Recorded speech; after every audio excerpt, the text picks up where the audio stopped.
Yanis Marshall, le professeur de danse de la Star Academy, a partagé sur Instagram la vidéo de sa participation à une émission de W9, alors qu'il n'avait que 22 ans. Amusé, il a commenté son côté pionnier sur le réseau social. Le château de la Star Academy a rouvert ses portes, le 15 octobre dernier, avec 13 nouveaux candidats et surtout un corps professoral entièrement renouvelé. Yanis Marshall compte parmi les enseignants, qui ont marqué cette 10e édition du télécrochet de TF1. Il a ainsi mis en scène plusieurs élèves dans de magnifiques tableaux, révélant le talent de certains. Ses performances en talons ne sont pas passées non plus inaperçues. Il s'était confié à BFM TV sur ses envies depuis l'arrêt de l'émission.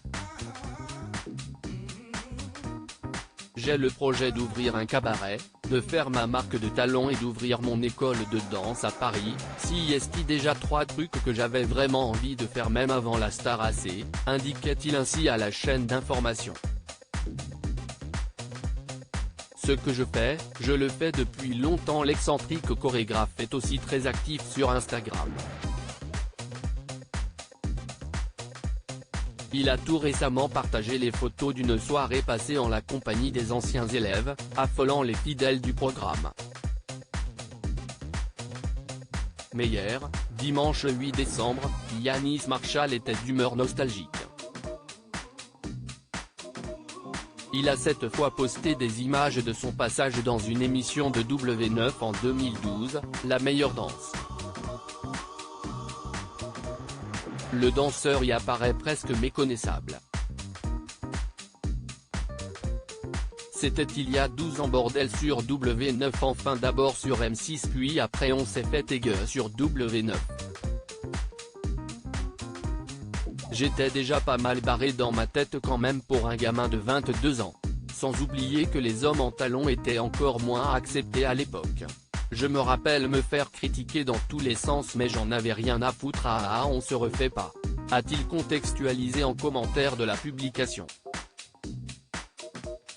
Pour la finale, on nous avait imposé de faire un medley cinéma et je me souviens qu'on avait commencé en bonne sœur sur Sister Act, puis La Panthère Rose, Chicago, Men in Black et je trouvais ça dément de rajouter une touche d'humour sur Titanic pour finir. Bref, ça c'est du vrai throwback. J'étais jeune, mince et méchante. Maintenant je suis juste méchante, poursuit-il. Avant de revenir sur son côté pionnier. Voici pourquoi à chaque interview, je répète toujours que ce que je fais, je le fais depuis longtemps. C'est juste que la France n'était pas prête pour mon style. J'étais sûrement trop éveillé pour mon temps. Après pour être honnête, ça ne m'a jamais vraiment dérangé d'être un pionnier dans mon style. Ce style si populaire aujourd'hui. Complète-t-il. Une publication qui fait réagir Marie-Agnès Gillot. Sa publication a fait réagir Nicolas Valdorf, le coiffeur d'Incroyable Transformation sur M6. Le je vole. Le général Daire. A-t-il commenté. Génial mon chéri, lui a répondu Marie-Agnès Gillot, qui était membre du jury de l'émission de M6 et qui participe désormais à celui de Danse avec les stars. Yanis Marshall avait d'ailleurs confié avoir été recalé du programme de TF1. On a fait un screen test, très long et très épuisant d'ailleurs, assez intense. Ça a duré un peu plus d'1 heure, ils n'ont même jamais pris la peine de me rappeler pour me donner la réponse, oui ou non à l'époque. À lire aussi Yanis Marshall, Star Academy 2022, révèle avoir été recalé d'une célèbre émission de TF1.